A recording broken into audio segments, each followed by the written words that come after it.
देखिए प्रीलिम्स में पता है 2 पेपर, पहला जीएस वाला, दूसरा सीसेट वाला, ठीक है। अभी प्रीलिम्स आप सब देंगे ना इस बार?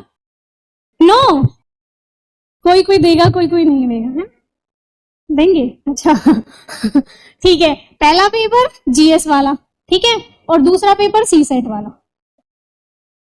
देखिए मैं इतना कहूंगी कि अभी प्रीलिम्स थोड़ा टफ होता जा रहा है, तो प्रीलिम्स को मतलब हम लाइटली ना लें, और हिंदी मीडियम में तो वैसे ही प्रीलिम्स में थोड़ा सा होता है डिफिकल्ट, है ना। तो प्रीलिम्स को आप एकदम छोड़े ना, पूरा फोकस रखें। मेंस पे तो रखना ही है क्योंकि रैंक वही बनाएगा, लेकिन प्रीलिम्स को हल्के में नहीं लेना है, ठीक है। तो सबसे पहले मैं सीसेट बता देती हूँ। देखिए सीसेट, क्योंकि मेरा साइंस बैकग्राउंड था, मेरा मैथ्स ठीक था, मेरी इंग्लिश ठीक थी, तो शायद मैं उतना कंफर्टेबल नहीं हूँ सीसेट के लिए, लेकिन आपकी क्लासेस चलती होंगी तो सीसेट आप देख लीजिएगा। मतलब सीसेट में वैसे भी क्वालिफाइंग की है, लेकिन वैसे वही हल्के में नहीं लेना है ना। बच्चों का मैंने देखा है, कई बच्चे मतलब मेरे साथ भी थे जिनका जीएस में 120 स्कोर हो रहा था और सीसेट नहीं हुआ। तो ऐसा नहीं करना है कि सीसेट को एकदम लाइटली लेना है, ले लेना है। सीसेट भी पढ़ना है, लेकिन पता है ना क्वालिटी मतलब इसी से बनता है, लिस्ट इसी से बनेगी, तो इस पे फोकस रखना है, लेकिन इसको भी साथ साथ लेके चलना है। तो सीसेट के लिए थोड़ा सा मैं नहीं बता पाऊंगी, लेकिन बस यही है कि मैं ऐसे करती थी सीसेट में कि मैक्सिमम मैथ्स वाले क्वेश्चन सोल्व करती थी। मैंने तो अपने नंबर नहीं देखे, लेकिन बच्चों ने देख लिए कि दिव्या मैम 1-2 नंबर से हुई है, 3 नंबर से हुई है। तो मतलब होना ही है, बस क्वालिफाई करना है, उसमें टॉप थोड़ी करना है। तो बस मैंने ऐसे किया था, मैक्सिमम मैंने मैथ्स वाले क्वेश्चन अटेम्प्ट किए थे, ताकि मतलब मेरे एकदम आंसर निकल गए थे, तो मुझे पता था ये ठीक ही है। तो मैं अटेम्प्ट भी ऐसे ही करके आई थी, एकदम मतलब ऐसे करके कि हाँ बस पास होना है, क्वालिफाई करना है, और वही। तो सीसेट का आप देख लीजिएगा। मैं जीएस का बता देती हूँ थोड़ा सा। देखिए 100 क्वेश्चन आते हैं, ठीक है। मैक्सिमम अगर आप अच्छे से पूरी ईमानदारी से पढ़ते हैं तो मैक्सिमम 40 क्वेश्चन ऐसे मिलेंगे जो आपको लगेगा कि हाँ आते हैं, थोड़ा बहुत कुछ कर लेंगे, है ना, शायद आते हैं। लेकिन 60 क्वेश्चन ऐसे होंगे जो आपको मतलब वहां अगर आप मेंटली स्टेबल हैं और एक्टिव हैं तो ही कर पाएंगे, ठीक है। क्योंकि इलिमिनेशन मेथड आपको पता ही है, वो अपनाना पड़ेगा। और जितना हमने पढ़ा है, देखिए यूपीएससी थोड़ा सा अब डायनेमिक हो रहा है, मतलब इंटरकनेक्टेड करके पूछता है। जैसे करंट में अगर कोई न्यूज चल रही है तो उसका वो बेसिक पूछेगा, उसकी हिस्ट्री उठा के पूछेगा। तो ऐसे हमें डायनेमिक अप्रोच लेके पढ़ना है, ठीक है। तो 100 क्वेश्चन आएंगे, 40 तो हो जाएंगे हमारे वैसे ही जो आते हैं, बच गए 60। तो आप कोशिश करना कि मैक्सिमम अटेम्प्ट करें, मैक्सिमम। ये बिल्कुल मत करना कि 60 क्वेश्चन अटेम्प्ट कर दिए और आप सोचे 50 सही हो जाएंगे, नहीं होंगे। लास्ट टाइम शायद मैंने 90 अटेम्प्ट किए थे और इस बार 92, ठीक है।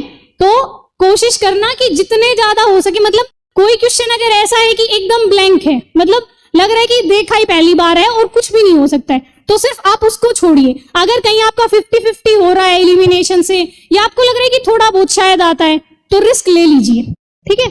मुझे लगता है कि रिस्क ले लेना चाहिए, क्योंकि अगर 92 भी आप क्वेश्चन सही करेंगे तो मुझे लगता है कट ऑफ मैक्सिमम 50 तक जाती है। क्वेश्चंस की बात कर रही हूं मैं, मैक्सिमम 50 तक जाती है। तो हमारे पास 42 क्वेश्चन हैं ऐसे जो हम रिस्क लेके कर रहे हैं, ठीक है। तो मुझे लगता है कि मैक्सिमम अटेम्प्ट करने चाहिए। मैंने मैक्सिमम अटेम्प्ट किए थे, मतलब 90 से ऊपर ही, 92 तक, ठीक है।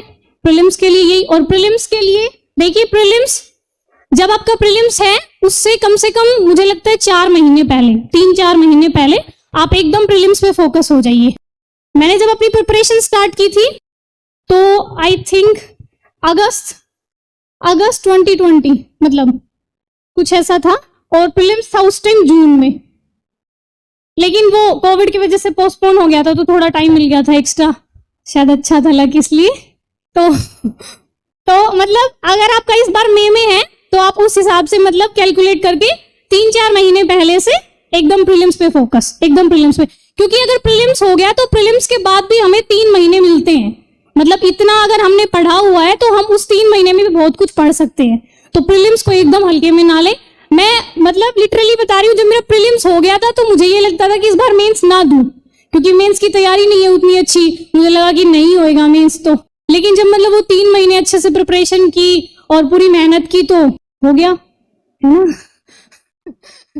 तो इसलिए प्रीलिम्स अच्छे से करना है 3-4 महीने पहले। अभी इस बार शायद आपका मई में है ना, 28 को कुछ शायद, हाँ। तो मतलब 3-4 महीना आप कैलकुलेट कर लिए, फरवरी से मतलब स्टार्ट कर दीजिए प्रीलिम्स की पढ़ाई, मतलब एकदम प्रीलिम्स पे फोकस हो जाना। देखो सिलेबस तो सेम ही है, कुछ अलग नहीं है, सोर्सेज भी हमारे सेम ही है, वही न्यूज़पेपर, वही बेसिक, लेकिन थोड़ा सा बस अप्रोच चेंज हो जाती है। प्रीलिम्स में थोड़ा सा फैक्चुअल हो जाते हैं, वैसे अब तो थोड़ा सा वो और भी डायनेमिक पूछने लगे कॉन्सेप्ट को घुसा के, लेकिन फिर भी मुझे लगता है कि मतलब थोड़ा सा बस अप्रोच चेंज होएगा, पढ़ाई आपकी वही रहेगी, है ना।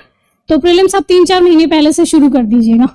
और प्रीलिम्स के लिए जो मतलब स्पेसिफिक मैंने किया, देखिए ज्यादा नोट्स मत बनाइएगा। जैसे आप न्यूज़पेपर पढ़ते होंगे डेली, कौन सा पढ़ते हैं? द हिंदू, इंडियन एक्सप्रेस, मतलब इंग्लिश का पढ़ते हैं ना? नहीं पढ़ते?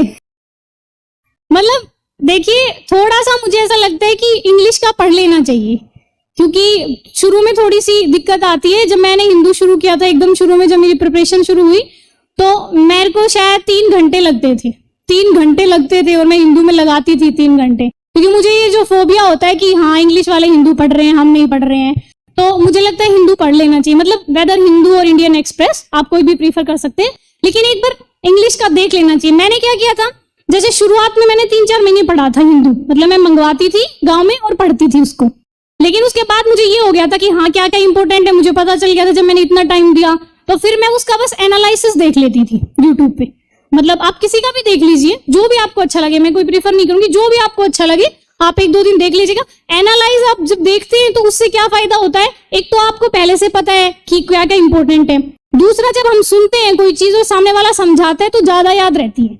तो इसलिए एनालाइज जरूर देख लीजिए, मतलब ज्यादा से ज्यादा 1 घंटे का होता है, तो ये जरूर, मतलब मैंने तो मतलब नोट्स भी बनाए थे हिंदू के, लेकिन वो रिवीजन नहीं हो पाया उनका, लेकिन मुझे लगता है कुछ फायदा हुआ था, क्योंकि जब मैं लिखती हूँ, मतलब आप भी जब लिखते होंगे तो याद तो होता ही है थोड़ा बहुत, तो मैंने तो नोट्स भी बनाए थे, और आप भी बना लेना। आप मतलब ज्यादा बड़े मत बनाना कि लास्ट टाइम पे हम रिवीजन ना कर पाए, मतलब क्या कर लेना कि प्रीलिम्स के लिए एक अलग से नोटबुक बनाना, और द हिंदू में कोई भी फैक्ट आता है, जैसे कोई रिपोर्ट आती है, कोई फैक्ट आता है, ये शायद प्रीलिम्स में कम काम आए लेकिन मेंस में बहुत काम आता है। मेंस में दिक्कत यही हो जाती है कि पता तो होता है हमें क्वेश्चन, लेकिन दूसरों से अलग बनाना है। अब अलग बनाने के लिए कुछ फैक्ट चाहिए, डाटा चाहिए, तो जो आप हिंदू पढ़ेंगे उस टाइम आप मतलब राइट डाउन करेंगे, वो आप मेंस में यूज करेंगे। तो इसलिए हिंदू में से फैक्ट और डाटा आपको नोट डाउन करने हैं, अलग से एक कॉपी बना लीजिएगा उसके लिए, ठीक है।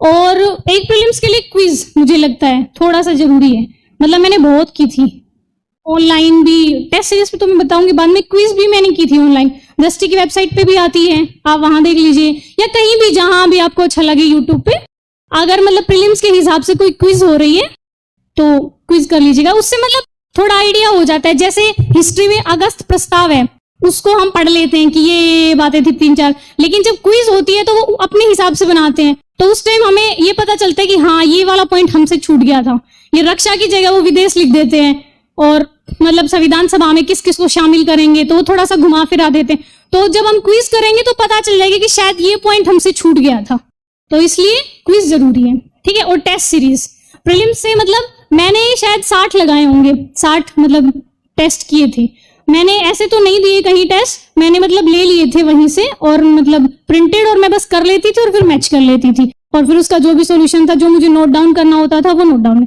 तो मतलब कम से कम 60 तो आपको करने ही हैं, हर हाल में करने हैं, और ऐसे नहीं कि कर लेने हैं और फिर बस छोड़ देने हैं कि ठीक है इतना सही हो गया। मतलब करने के बाद हमें उसका सॉल्यूशन भी देखना है, ये भी देखना है कि कहाँ गलती हुई, कौन सा हमें नहीं आया, कौन सा आया। तो मतलब 2 महीने पहले अगर आप डेली भी एक टेस्ट करेंगे तो 60 मतलब मोर देन इनफ है, इतना ठीक है। तो प्रीलिम्स के लिए इतना ही।